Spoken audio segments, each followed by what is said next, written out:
শুভ দুপুর বন্ধুরা, দেখছো আজকে গপুকে দেখো রেডি করছি। চান টান করানো হয়ে গেছে। ওকে আগের দিন যে জামাগুলো কিনে নিয়ে এসেছিলাম কটনের, সেখান থেকেই একটা জামা পরিয়েছি ইয়েলো কালারের। এটা জানি না ভিডিওতে ভালো বোঝা যাচ্ছে কি না, কিন্তু এই কটন জামাগুলো গরমের জন্য খুব ভালো। ভাবলাম আমাদের এত কষ্ট হয়, গপুর কত কষ্ট হবে, সেই জন্য আগে তড়িঘড়ি গিয়ে, এত গরম পড়েছে, আগে গিয়ে ওর জন্য জামা নিয়ে এসেছি। ওকে দেখে আমাদেরই কষ্ট হচ্ছে যে আমরা গরমে থাকতে পারছি না, ও এই মোটা মোটা সিকোয়েন্সের কাজ করা এই জামাগুলো পরে কিভাবে থাকবে।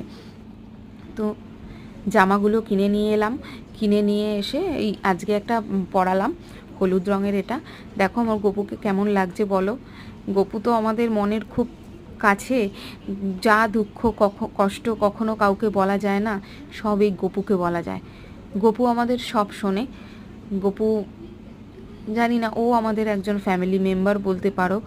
ওকে কিভাবে বলবো, সন্তান তুল্য।